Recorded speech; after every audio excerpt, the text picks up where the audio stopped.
Hello, welcome to another video from the conscientious biologist, Ben Gallagher.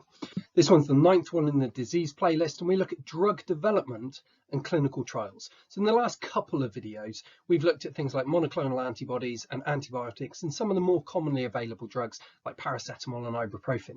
This one focuses on where those drugs come from and the very rigorous programs that have to be put in place to test that those drugs are safe and effective before they come to the market. This is from the GCSE syllabus, and as always, please do subscribe to my channel if you haven't done so already. Thank you. So the first thing you have to question when you're looking at drug development is 3 key requirements that any new drug has to have. First one, you need to check, does it work? Can you give it a thumbs up or a thumbs down? If it doesn't work, then there's clearly no point having it as a drug. Now, this is called the efficacy of the drug. Efficacy from the word effective. So is the drug effective? That's what you measure when you talk about its efficacy.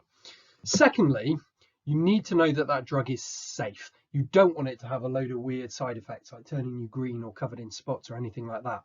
Drugs shouldn't be too toxic. They might have to be a bit toxic to do their job, but they shouldn't have too many side effects. So side effects should be minimal. There might be some, and you kind of have to balance out the efficacy of the drug, so how effective it is, relative to its side effects. So if it's going to cure you and make you totally better and you've got a few minor side effects, you might tolerate those side effects.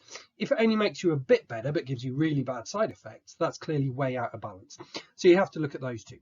The third consideration you have to give is it stable? Now, what I mean by that is, can you keep it for long periods? Can you keep it in storage? Can you keep it on shelves without it breaking down and crumbling? But more importantly, without it losing its drug applications, without it, you need it to be able to retain its ability to cure or fix whatever disease it's trying to treat. So what we'll go on to look at next then is how you identify potential compounds for use as medicines, because that's an absolute minefield. You think about it, if there's just some disease, something that's making you ill, and you go, oh, I'm ill from this thing, what can I take to fix it? Where do you even start? So go, I don't know, try that. Does that work? No. So there's a lot of stuff that has to go into looking at potential compounds for use as medicines. Now, the first one of these, and this is the more traditional thing, is you examine traditional cures and medicines. So we as humans have been using things that we can find in nature for centuries and centuries, if not millennia, to try and cure illnesses. Herbs, roots, tree bark. There's so many different things that more primitive, older cultures way back in our evolution would have been taking, that there's records of it, that we know worked. For example, aspirin comes from the bark of a willow tree. Okay, now there are people that were chewing on that bark whenever they had headaches to make them feel better. Someone went, well, hang on, let's examine that. And they identified the chemical aspirin in there, turned it into a drug, and it worked. But loads of herbs, loads of plant materials have really, really amazing healing properties. So you could find the natural thing and then try and work out what chemical is in there that's actually making you feel better.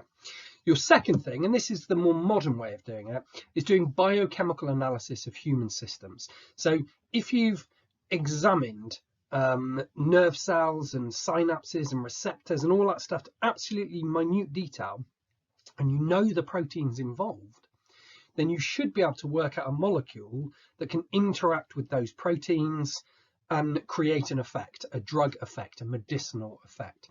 So that's the kind of more modern way, but still quite often it's a combination of the two. You use a traditional method to identify something, then you test it out on some biochemical analysis and you try and develop it into a drug. Okay. Last thing we're going to look at on this slide is something really, really significant.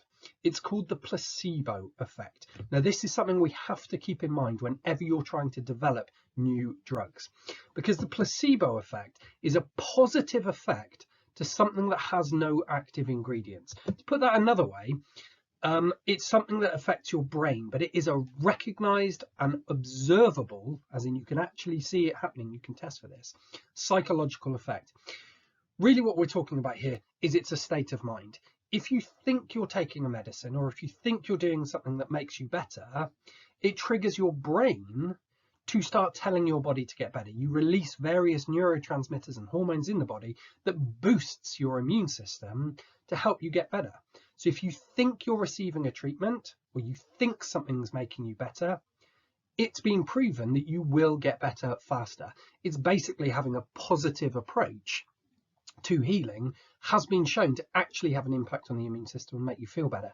If nothing else, it boosts your mood. If you think you're getting treatment, you can go, oh, thank goodness, I'm getting treated at last, I'm going to get better. You feel more positive, you feel more upbeat, and you don't kind of grumble and be really pessimistic about what's going on.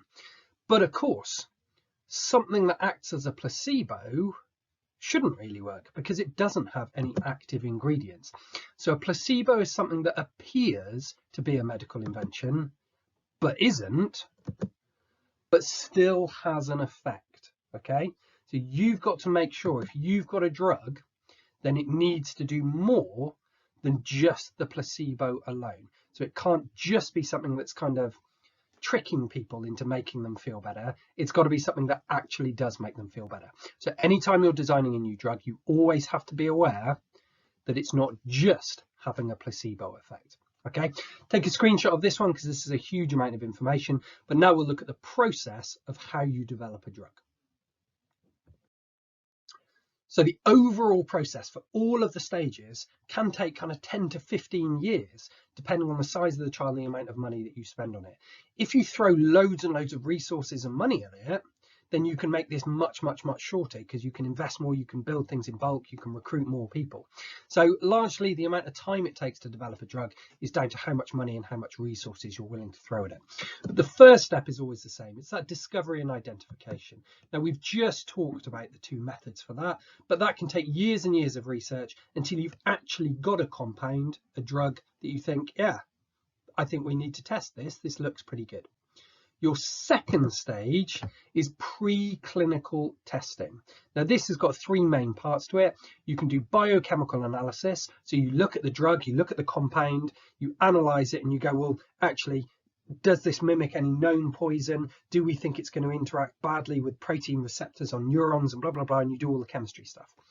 Then you can do toxicity tests on cells because you don't want to test an unknown compound on a living creature because it could kill it straight away. So you just get a culture of cells in a petri dish, you put your chemicals in with the cells. If the cells die, clearly you're not going to put that chemical into a living creature if it kills cells when they're just growing in a petri dish. But if it doesn't affect the cells, if the cells can continue to have their metabolism and they don't die, you can go, right, it's not toxic to cells, so we might be able to use it on organisms. So then you do your animal trials. And initially you might just test it on mice and rats and things like that. If it seems absolutely safe for them, and you know, this is a contentious issue in itself, there's ethical considerations here because it's still testing things on animals. But if those animals survive, they don't show adverse side effects, they don't go really weird, it doesn't affect their behavior, then you can go, right, it doesn't kill cells, biochemically we think it's safe, it seems all right for these animals. You can test it on higher level animals, and then you go, right, let's roll this out on humans and let's see if it actually has an impact now. So stage 3 is your proper clinical trials once you've actually got a drug that people can take. Now, clinical trials have 3 main phases to them. Phase 1 is a small number, so less than 100, that's what that symbol means, and it's determined safety and dosage. So you get a small group of people, you give some a certain amount of the drug, and take it, you know, whatever, 3 times each day, give some a larger amount, they take it 4 times per day, some even more. You vary the dosage and you get those people to record down any side effects, anything that's going on, anything that's weird. If you find that the group of people who are taking a large amount are getting really bad side effects, you go, right, that's clearly too high a dosage then, and you go down to, right, that level seems to be about the maximum we can give people without much side effects, so we think that's safe, we think that's about the right dosage, let's proceed from there. Okay, you then go on to phase 2. This is the more complex phase that we're going to spend a little time on. Phase 2 uses a larger number, but we're still talking probably about less than 300. And this is where you actually check whether the drug works. You test the efficacy, and while you're doing that, you look at side effects. Now, this is the bit that quite often comes up in the exam that you need to know a lot about. To test efficacy, you use something called the double-blind trial. Now, a double-blind trial requires 2 groups. You have one group of people that actually receive the drug that you're testing, so they're the drug group. Group 2 is the placebo group. This is checking the placebo effect that we talked about on the last slide. So one group get the drug, one group get the placebo. Now, this is where the double-blind thing comes in. To ensure there's no bias, neither the patients nor the administrators, so both people, the patient who's receiving the drug and the people who are actually doling the drugs out to them and going, all right, you get that one, you get that one. Nobody knows who is getting which drug. No one knows that that person's getting the drug or that person's getting the placebo. Okay.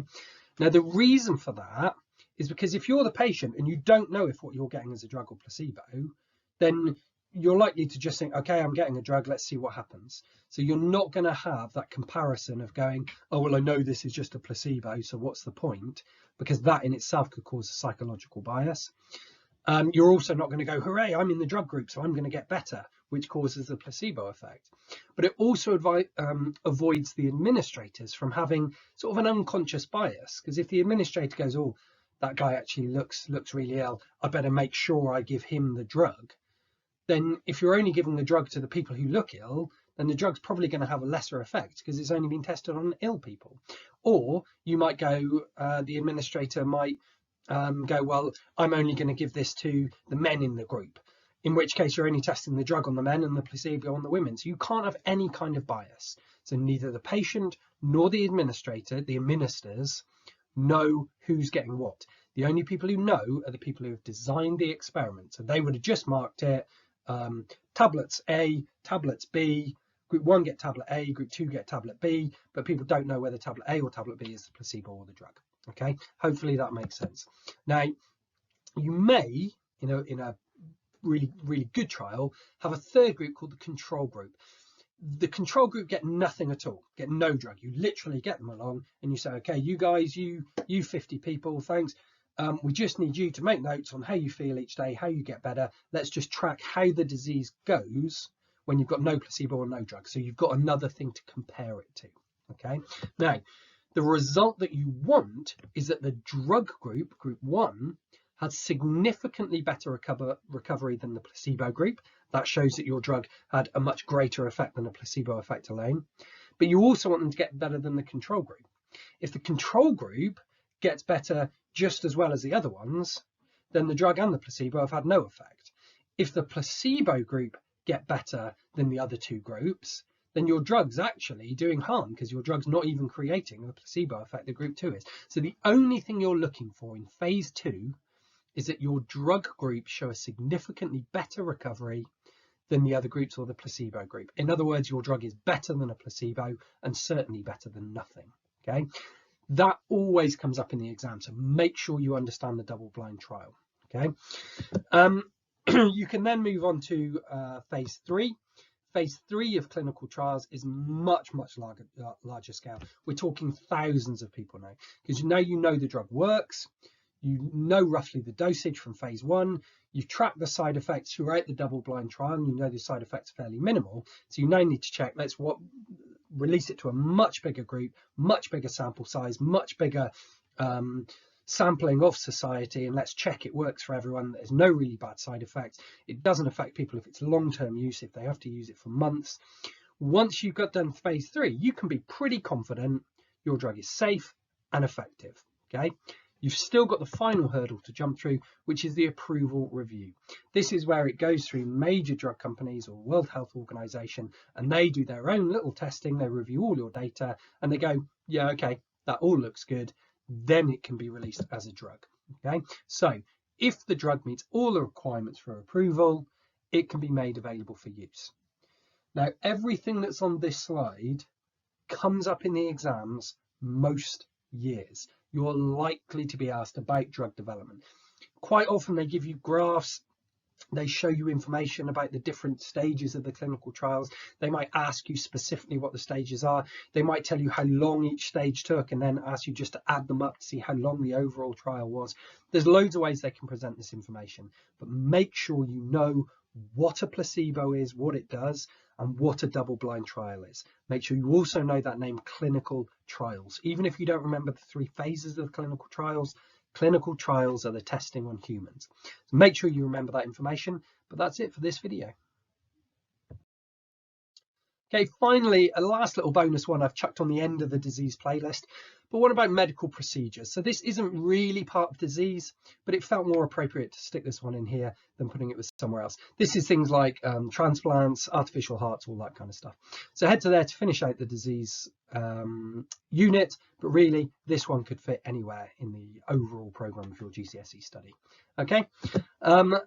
Again, as I've said before, please do subscribe to my YouTube channel if you haven't done so already. Like this video if you found it useful, and do head over to my Facebook page for a load of extra bits of biology and infographics on more random bits of biology. Thank you.